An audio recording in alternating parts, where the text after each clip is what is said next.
Welcome to another episode of Touring the AFC South. I am your host, Mike Patton. And on this episode, we got to talk about one of the season openers involving the AFC South.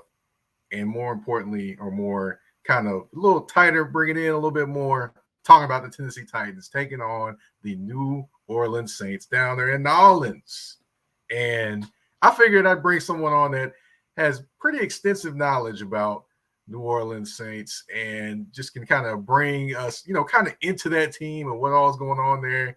A guy that basically does everything. I mean, he's the Heart in the Paint CEO. I mean, he works at WBLK. He's a media personality there. I mean, he just does everything. He works for MLB, bro. I mean, he's also my NABJ brother. That'd be Mr. David Grubb. What's going on, man? Man, it's a pleasure to talk to you again. Just the fact that the two of us are sitting here, all the stuff that we do, it's just a testament to the hard work that you've been putting in, and I'm glad to be here with you, man. Yeah, man. Thank you again, man, for creating some time for me, man. I know you like you said, I'm busy. I know you're busy. Sure. We work like Jamaicans, bro. If you don't have at least 5 jobs in this industry, it kind of feels like you're not doing enough. Yeah, I hear you there. Now, of course, before we get started, I get into the matchup between the Saints and the Titans, and then talking about you as well. I do have to talk about my Get Off Your Chest segment, which, the Get Off Your Chest segment is what I start every episode with. Basically, talking about something that's either on my mind, either I want to talk about or talk about angrily. What this episode I want to talk about is Chris Jones. Now, you have some people that are on one side of the Chris Jones scenario saying, man, he should go in and play. He should show up. He has an obligation to his team. Then you have the other people that are like, hey, he got to get his money. I'm in the opinion you got to get your money, because here's the thing. Football is not guaranteed. NFL stands for not for long. You need to get those guaranteed money before the time runs out on your career, because one hit can take you out. I mean, it could possibly happen. I mean, I know modern medicine is better, but you can still have one hit to take you out. So why not get your money now? He's in a position where he is the best defensive player for the Chiefs. He is one of the top defensive tackles in the NFL. He is one of the top defensive players in the NFL. Yet he is getting paid middle of the road when it comes to those top defensive players. So I understand he's going to a last year of a deal. You don't want to go into the last year of your deal a lot of times and not have your money already lined up, because a lot of times it means you're probably not going to see a deal with that team. And then all of a sudden, if you're in free agency and you're in your last year, what happens if you get hurt? You really don't see that money. So why not go get it now? So I understand Chris Jones' point. I agree with what he's doing. Sit down. Let them see you. Let people see the defense without you. Now, I get it that the Chiefs have other pros there. I understand that. But name me another person on that defense that makes as big an impact as Chris Jones. There isn't really one. I mean, you can try to say Bolton at the linebacker position, but you also got to remember who's the guy that keeps him clean that's up front. That would be Chris Jones. So, Jones, go ahead, chill out, get your money, make sure they line it up right so you can come on in there and play Superman for that team. You got anything you want to add to that, Grubb? I am of the mindset, look, you should never get in another man's wallet. You know what I mean? Like, what they have to do with their business is their business. And as you said, the NFL, the only professional league without guaranteed money, as far as salaries go, we know you have to get your money now. This is like J.G. Wentworth. You can't be waiting for your money later. Get it today. And you look up and you see Aaron Donald makes $32 million a year. You see Joey Bosa is making $34 million a year. And the guarantees that they got, just hundreds of millions of guaranteed dollars for those players. If you're Chris Jones, and as you said, defensive tackle for a team that was middle of the pack defensively last season, imagine where they are without him defensively. It's that you cannot force Patrick Mahomes to be in shootouts every week, as much as you may like it. And as much as it may be entertaining, that's not how you win in the NFL. You got to be able to make some stops. And look, we could go back to the Dallas Cowboys when Emmitt Smith sat out 2 games. They wouldn't give him a new deal. He sat out the first 2 games. Cowboys lost the first 2 games. Week 3, Emmitt had a deal. Sometimes you got to show people your value. And so if I'm Chris Jones, like, people can talk about what you owe your teammates or whatever, but ultimately this is his job. And his job is to protect himself as much as it is to contribute to the Kansas City Chiefs. Right. The people always talk about you have the responsibility of your teammates, but hey, they don't go home with you. They don't put they don't do all the different things you do to get ready to make that money. So, you got to take care of yourself first, like you said. I definitely agree with that. And then Chris Jones, get your bread, man. Get your bread. Do what you got to do. I ain't mad at you at all. But moving on, of course, you talked about the multiple different things that we do in this industry. But I want to kind of get into you. How did you kind of get started in sports and getting interested in sports? I was that kid that all the way back when, as soon as we had any type of sports video games and things like that, I was always thinking about telling the story while the game was being played. Like if I was playing Tecmo Bowl, I was talking while I was playing. I was telling what was going on. I used to keep stats in my notebook before the games would let you take stats because I was just that kind of person. And of course, I played sports, basketball, baseball, a little bit of football, but mostly basketball. And I was always around them, and they were a bonding thing for me and my dad. I didn't know I wanted a career in sports, though, until I got to college. And, I started off as a business major, and I was just wrong. You're trying to do the things that you think, your people will be proud of. And that just wasn't me. And I kind of accidentally fell into working in communications, and changing my major to communications, and found out, man, I can do this and I like this. Running my mouth, talking about stuff that I'm passionate about. And I always wanted to do more than just scores. So storytelling and sports, those things kind of just drew me into it. And then I just started adding all the other little bits. I was a referee for intramurals for every sport that we had. So I knew the rules, I knew and I understood the game that way. I hung around with athletes and talked to them a lot, the guys on our teams on campus. And then when I got out of school, I started in television. Quickly learned that television wasn't my thing because the time, you get 3 minutes, 4 minutes in a local broadcast. And when the weather comes on, or if there's something going on, that's 30 seconds they take from you. If there's something breaking news, that's another 15 seconds they take from you. And I hated working all day on my sportscast and having to cut up like that.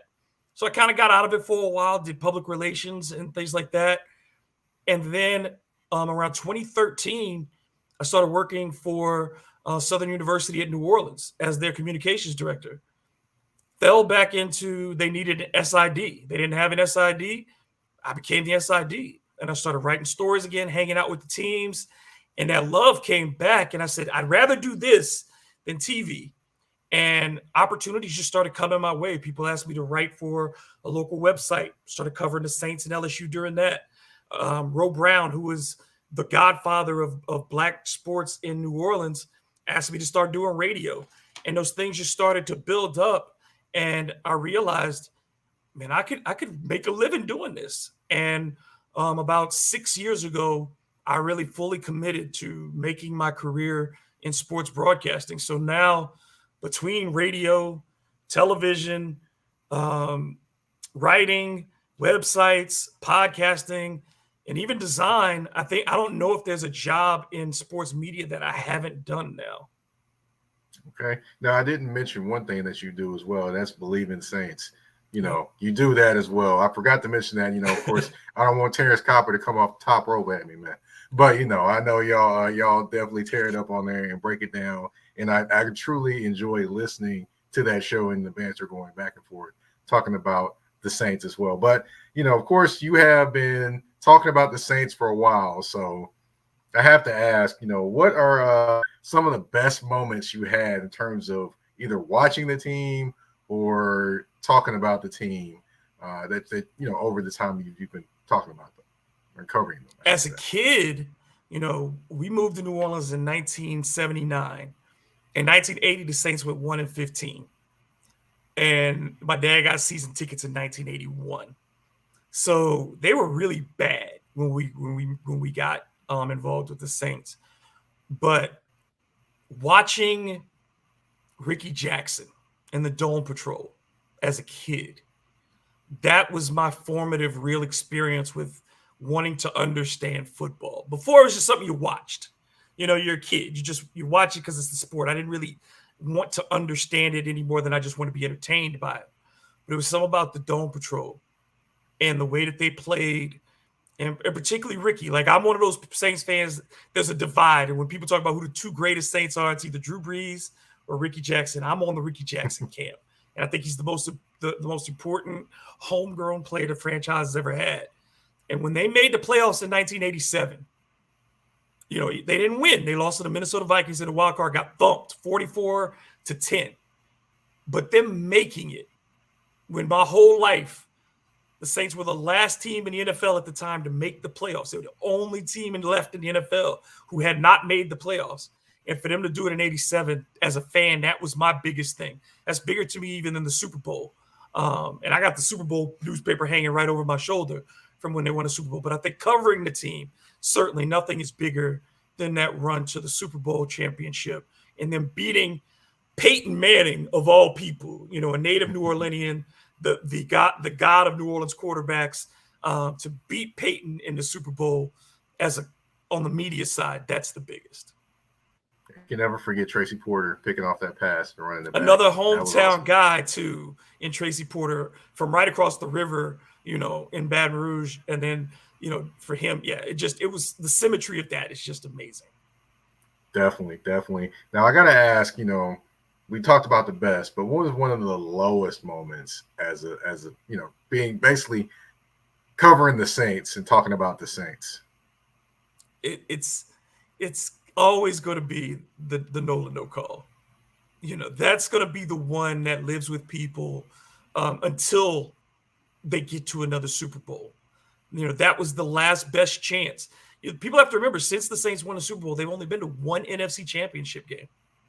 And that was it, at home against the Rams, to have that opportunity and then to lose the way that they did.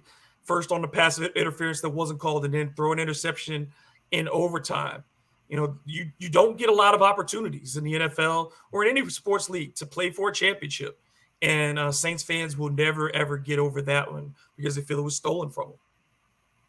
Yeah, definitely a lot of, I would say, inopportune or just interesting moments that have happened in Saints history, especially in recent Saints history. We're going to get to the Saints as they come into their current match, opening this 2023 season against the Tennessee Titans. We're going to talk about that and more when we come back after these commercial breaks. A shift. A shift is something that happens and changes the dynamics. And that's what happened when Garrett Logistics was born. After 10 years as a sales pro in the logistics world of sporting goods, John Garrett decided to pivot to the world of freight and start a brokerage. So you're saying to yourself, why trust Garrett Logistics? Well, Garrett Logistics helps shippers improve overall workflow, along with increased on-time pickup and delivery percentages. Last-minute loads, multi-drop pickups, and more are part of the services with Garrett Logistics. They're available Monday through Friday, 7 a.m. to 6 p.m., and Saturday, 8 a.m. to 12 p.m., all times Central Standard Time. So give them a ring at 615-400-8484. That's 615-400-8484, or you can email them at john@garrettlogistics.co or visit their website at garrettlogistics.co. Garrett Logistics, where the motto is, it's not just freight to us, it's your business.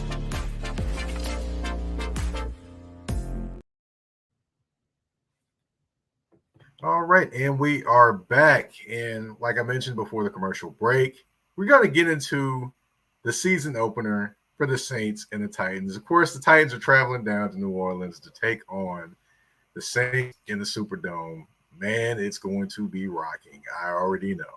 But, one thing I have to ask, of course, it's gonna be rocking, but there's gonna be a lot of energy for one particular gentleman that's going to be starting his first game as a New Orleans Saints quarterback.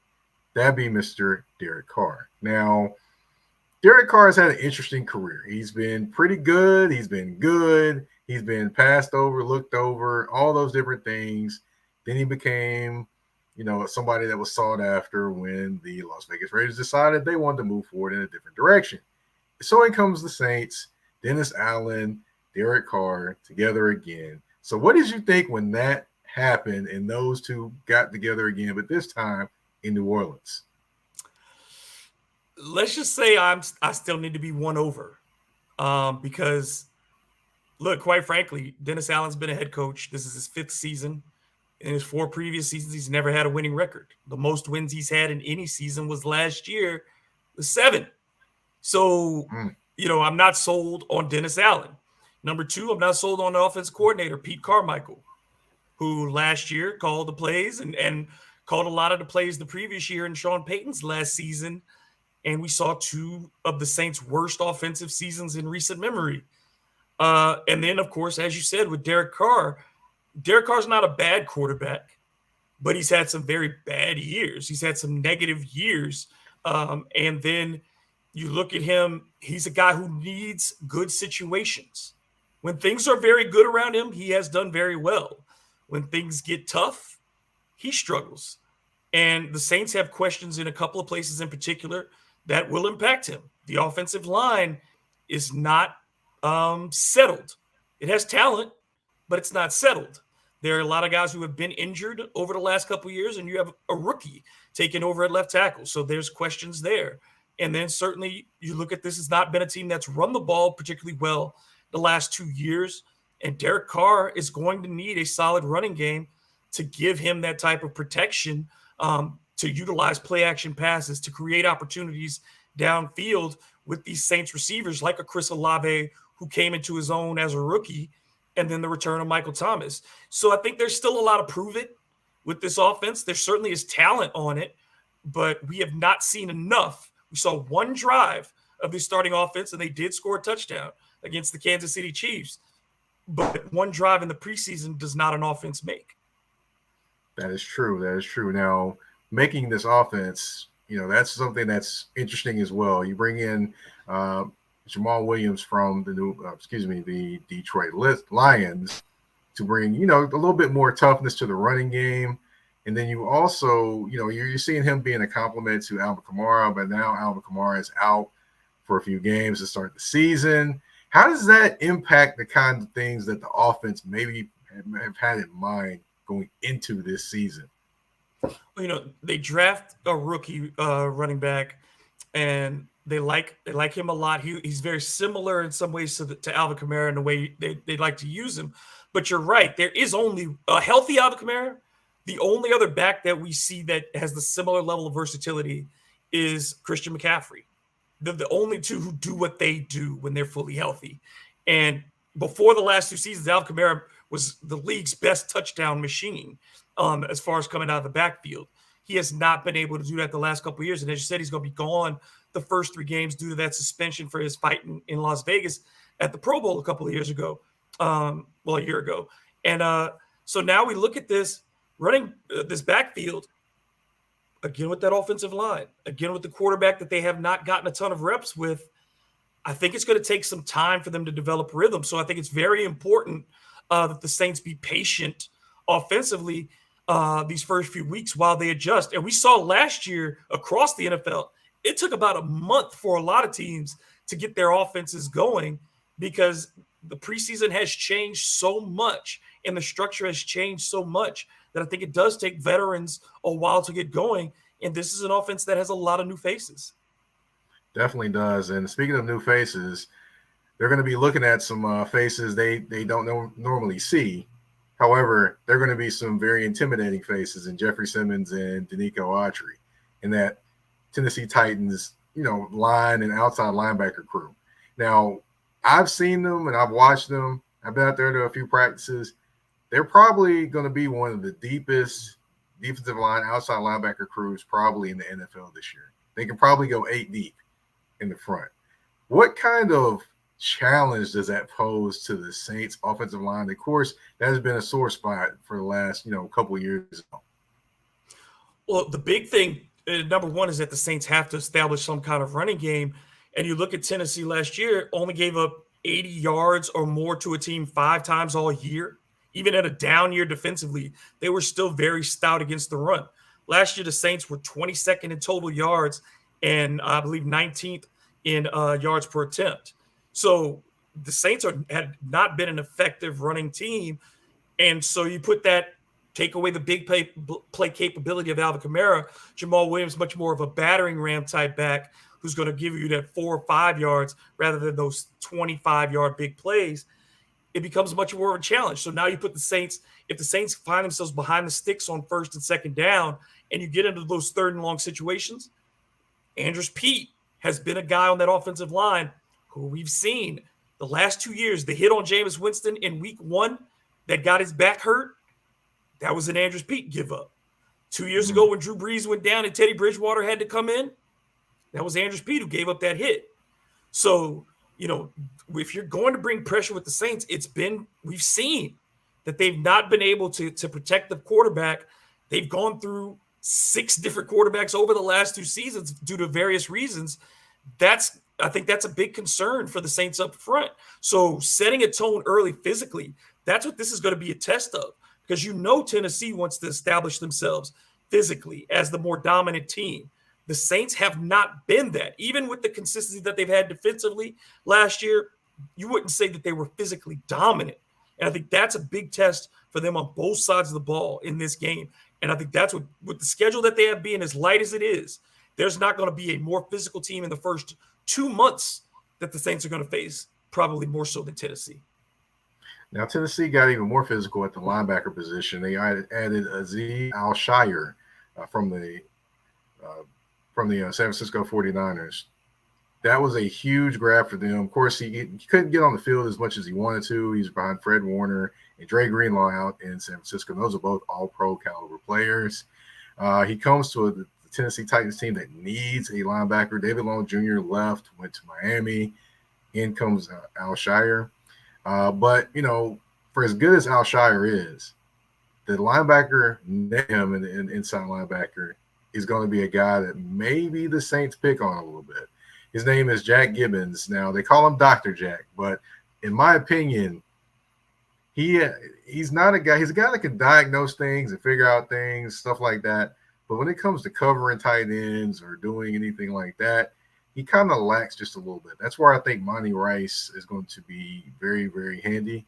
But Juwan Johnson at tight end for the Saints, of course, is pretty talented. And a lot of people are expecting him to do big things this year. Of course, you do have Taysom Hill there as well, who is the human utility knife.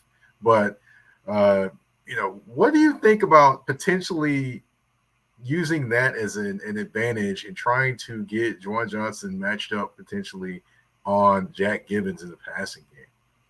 Yeah, I wouldn't be surprised if you see a number of 2 tight end sets for the Saints in this game. Single back, 2 tight end, where they can get both not only Juwan Johnson, but also get Foster Moreau, who is very, very familiar with Derek Carr, played with him in Oakland before they moved to Las Vegas as well.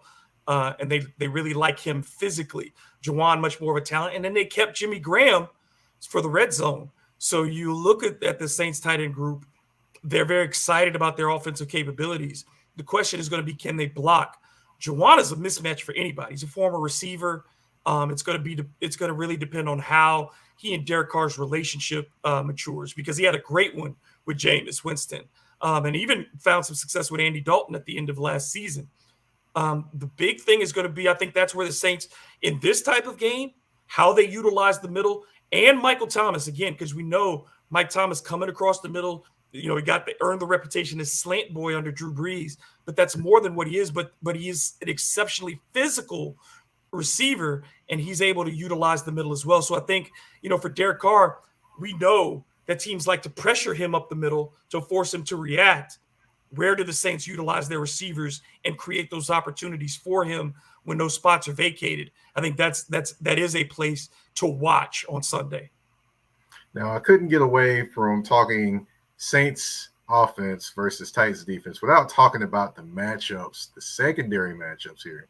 I mean, look at the matchup. You Christian Fulton, who, of course, LSU, versus potentially either Chris Olave or Michael Thomas. On the other side, you have Sean Murphy-Bunting versus either Olave or Thomas. Now, I like these matchups because they're both athletic guys. You could put Olave versus Fulton, and that could be a pretty, quick-on-quick matchup.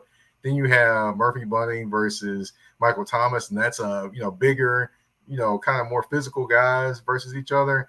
I mean, what do you think of those matches? What do you think we're going to see out of those matchups in the secondary come Sunday?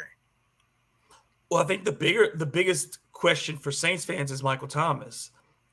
We saw him run a few routes and catch a few balls during the preseason, but this is a guy who's missed, essentially 2+ years of his career recovering from injury.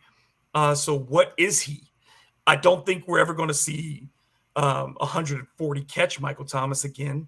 But can he be a 75 catch guy for this team? Give you near 1,000 yards, 5 to 7 touchdowns. That's the big question mark, because if you don't have somebody opposite Chris Olave, then it's the same situation that we had when Michael Thomas was in his prime, is that he was doing such good things on one side, but you couldn't get that. We never had a consistent second receiver opposite him. Now it feels like for the first time, the Saints have 3 legitimate receivers, because you also have to remember Rashid Shaheed, who led the NFL in yards per catch last year and had some huge plays and could take the top off of a defense. And then A.T. Perry out of Wake Forest as a rookie, who made the team as a 6th-round pick and had some huge catches during the preseason as well. This may be the deepest Saints receiver group we've had in years in New Orleans, but we've not seen any of these guys together other than one drive. And I do think that takes time. How do you get that consistent rhythm? Who does Derek Carr look to when he's stressed? Because we know how quarterbacks are. They find their favorite targets. He hasn't established any of those things yet. So I think that there's certainly you always say that the offense has the advantage because they know where they're going when the plays are called, but there's still no rhythm here. And as you said, Christian Fulton is not only just an athletic guy, but he's so long at that corner spot. He gives you speed, athleticism, and length, and he can be a disruptive force there. So yeah, this is a challenge for the Saints at every level. I really I don't know where there's a significant advantage, I'd say, for either team in this game, because you can find things that one does well that the other counteracts, but there's also a weakness too. So I just really like these matchups from top to bottom. Yeah, definitely. And I didn't even mention, of course, Kevin Byard, all-pro safety. He's still back there, folks. He still can make plays, and it's going to be interesting to see how things go there with him, and of course the contract situation, which is kind of behind him now, but of course is going to be thought about again when the offseason comes around. Now we are going to switch it over, going to talk a little bit defense and of course Titans offense, but we're going to take a quick commercial break. When we come back, that's going to be fun. Talk about a little Derrick Henry versus the Saints defense on Touring the AFC South with your host, Mike Badd. You ever missed your mom's home-cooked meals? Well, you're not always able to get to those, but you are able to get to H&T's Home Cooking. Established in 2005, Patty Palin and her staff go out 6 days a week to create some of the best homestyle meals you can taste and at a fair price. So if you're in Nashville and you like chicken and dressings, green beans, macaroni and cheese, and other things, stop by H&T's Home Cooking. Their address is 2264 Murfreesboro Pike, Nashville, Tennessee 37217, and they are open Monday through Thursday and Sunday 11 to 6:30 and Friday 11 to 7. And if you want to order online, of course, the option is available as well at hthomecooking.com, or you can call 615-367-0049. H&T's Home Cooking, food for your soul.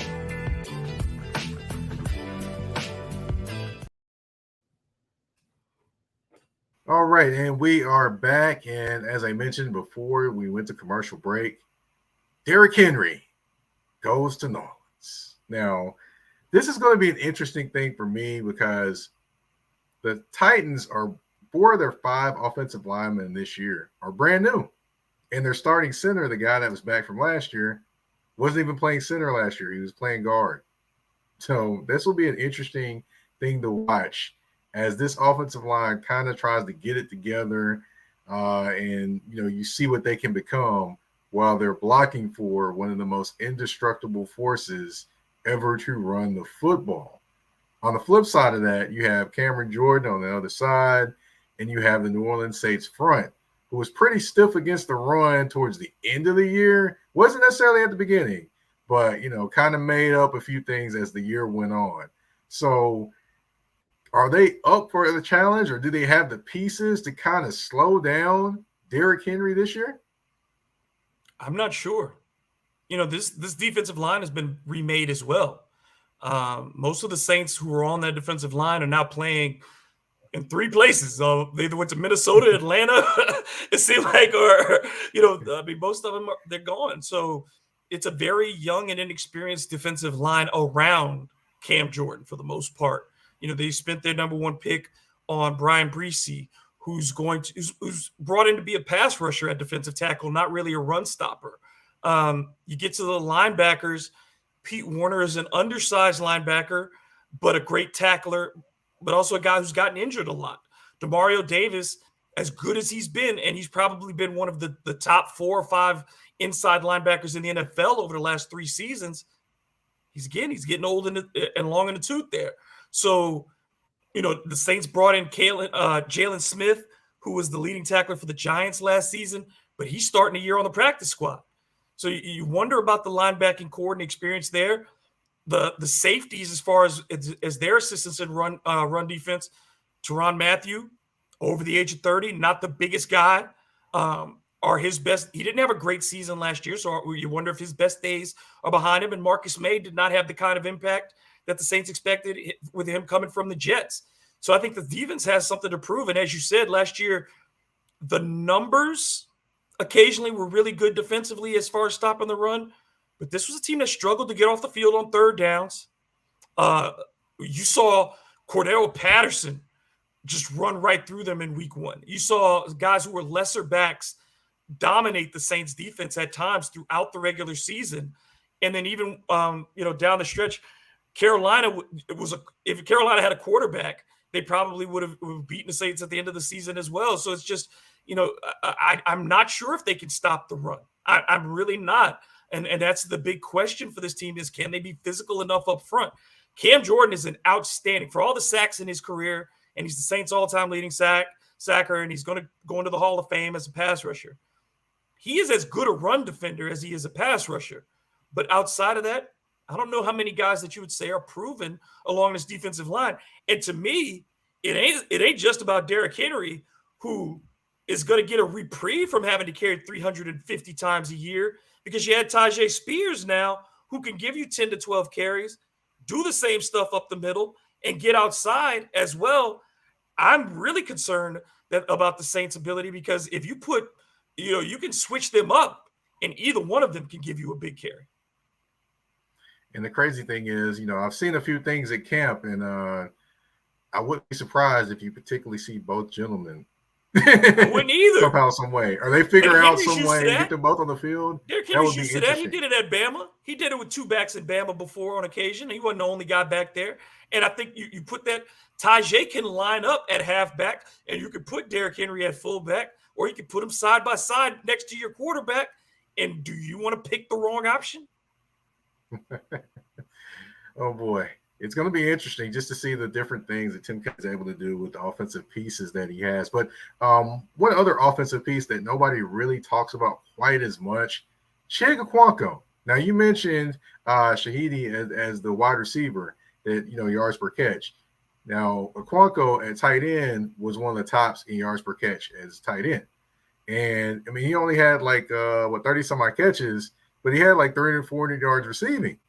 I mean, it was pretty amazing to look at and watch. But if he got more opportunities, probably would have had way more yards. But the thing with me is, I'm wondering how the Saints are going to be able to match up with him, because the thing is, you have to account for him in many different places. He can line up as tight end, H-back, flex him out, anywhere he can be on the field at one point in time, just because he's just a matchup nightmare. So, while the Saints are trying to get ready for a Traylon Burks, a DeAndre Hopkins, a Derrick Henry, you still have to account for Okonkwo. So are the safeties prepared to have to deal with that guy moving around all over the place? Like I said, that's the question for me. I think fans are higher on the defense than I am because I do worry about their age, their range, and their ability to tackle. When the Saints struggled at the beginning of last season, Tyrann Mathieu missed a lot of tackles. And we're talking about a dude. We know the smaller safeties in this league, historically, have a short shelf life. Whether it was Bob Sanders, whether we talk about, whatever those guys are, the smaller safeties, at some point, your ability to make plays is diminished because of your size. Your body just can't do what it used to. And we didn't see the disruptive Tyrann Mathieu last year. So, and coverage has never really been his thing. He's much more of a freelancer who reads plays and does what he needs to do. Marcus May did not impress last year. So I think there's a lot of pressure on this defense to be what it has been. I don't know if this is top 5 defense anymore for the Saints. I didn't see that in the preseason, and you don't really get that opportunity. I don't know how they're going to generate a pass rush. You don't have proven pass rushers outside of Cam Jordan. So that certainly allows for plays to develop. And then you talk about the threat that you have with the running game. That means play action will be available. And Ryan Tannehill, though he is not the fastest quarterback, he is still a mobile quarterback. And the Saints historically, over the last 5 to 6 years, have struggled with quarterbacks who could extend plays outside of the pocket. So I think that there are a lot of challenges here for this defense, and I don't know what those answers are because the only person that I know for certain that's going to show up on Sunday is Cam Jordan. Even Marshawn Lattimore has had his struggles against big-name receivers because he's one of those guys that I think his ego writes checks that his butt can't cash at times.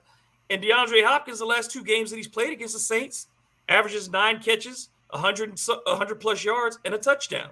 So he's had success against Marshawn Lattimore. There's a lot for this Saints defense to deal with. This will not be a walk in the park.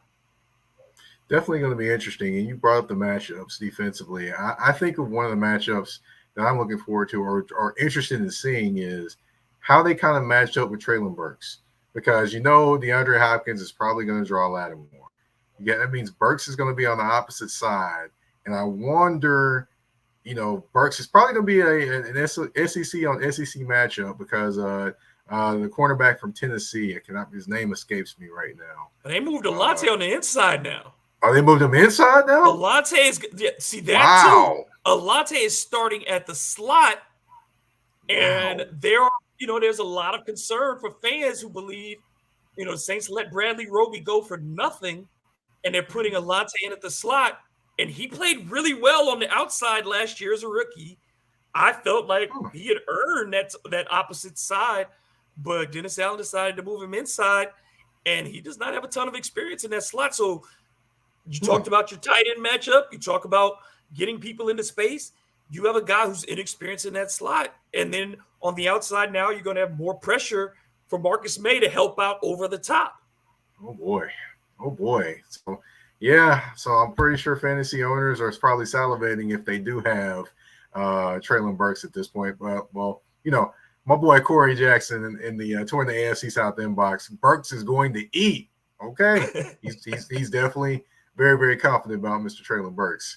It's going to be interesting just to see the different matchups, the different ways that teams are going to be able to put stress on each other in this game. For the Saints to win this game, what do they have to do defensively? It all starts and ends with stopping the run. If the Saints cannot win first down in particular, they're going to be in trouble. And then I think the X factor is the kicking game. The Saints have a rookie field goal kicker, and they have a brand new punter. So last season, a lot of games. Last 2 seasons, Saints lost a number of games because of the kicking game.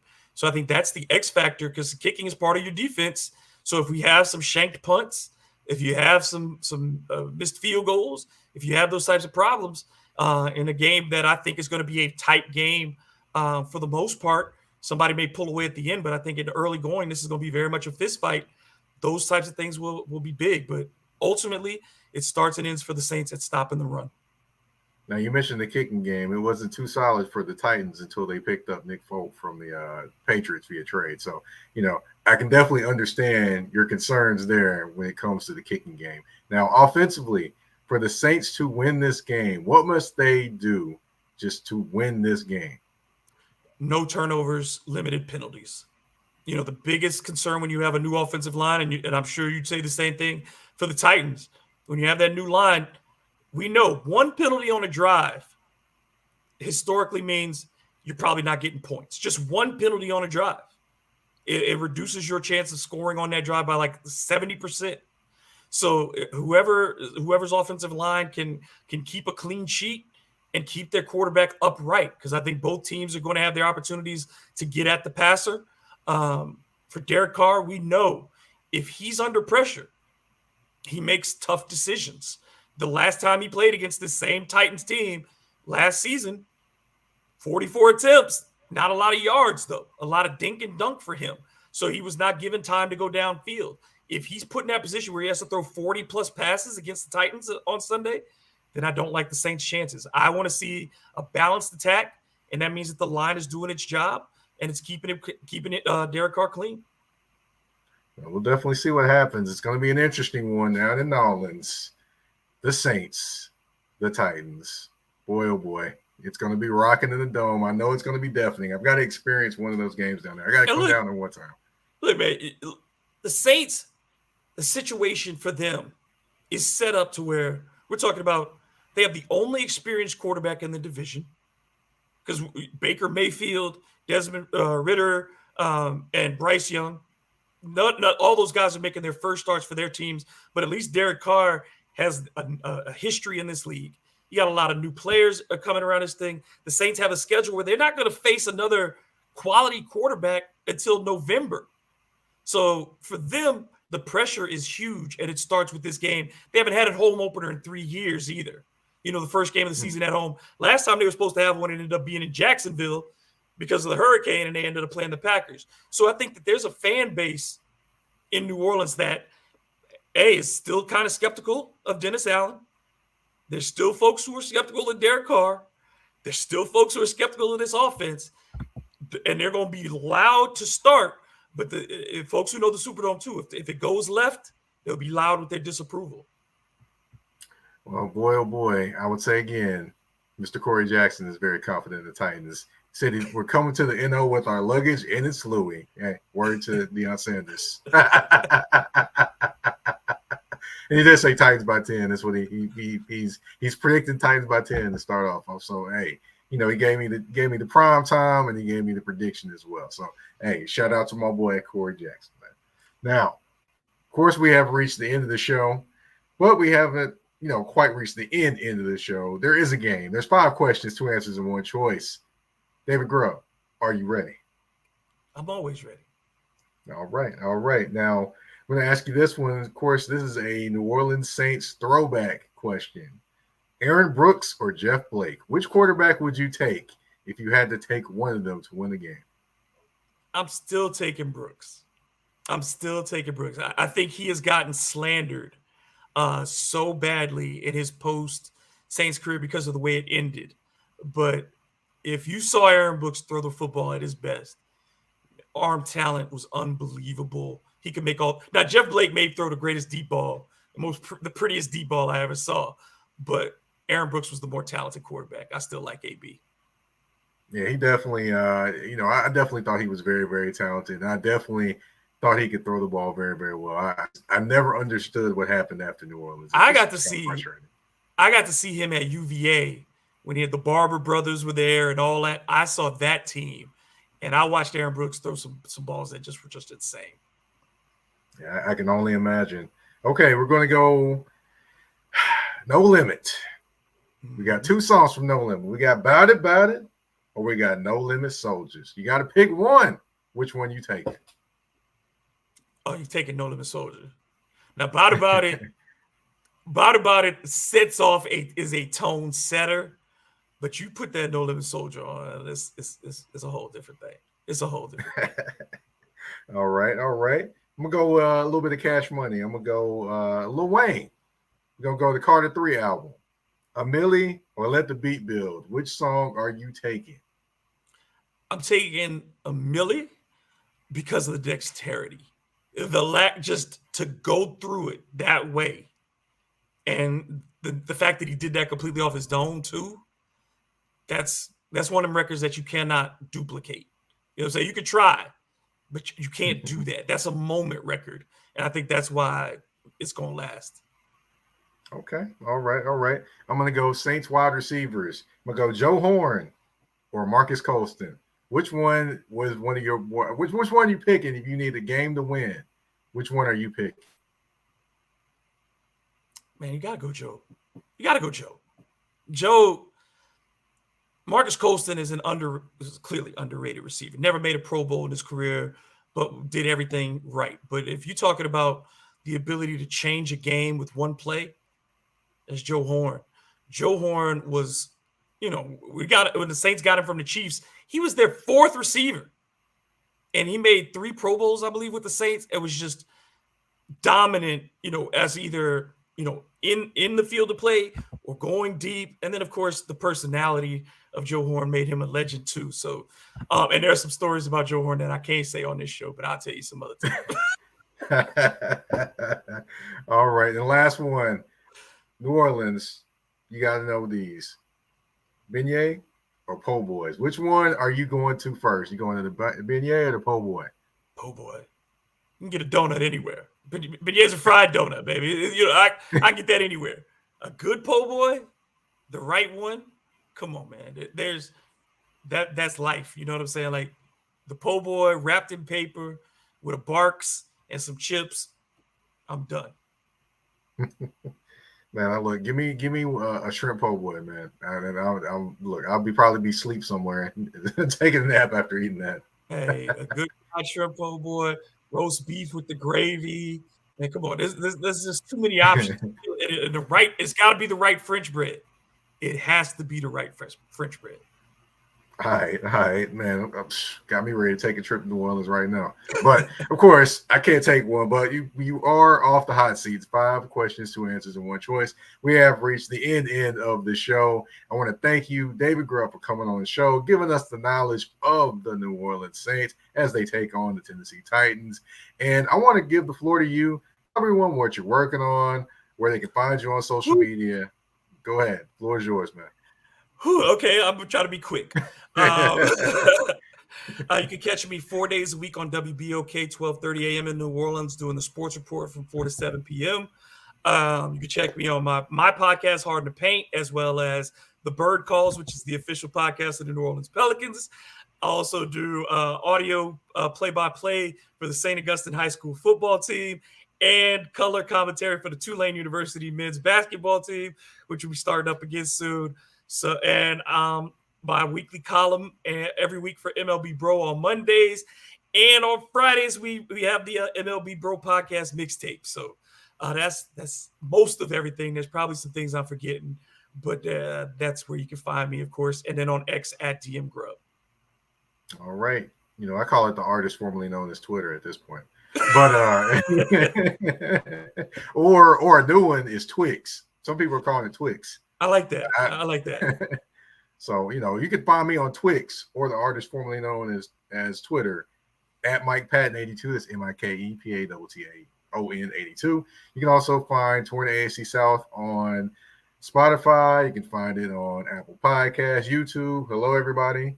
You can find it on Amazon Music, Google Podcasts, wherever you listen to podcasts. You can find Touring the AFC South. I want to thank everyone for tuning in.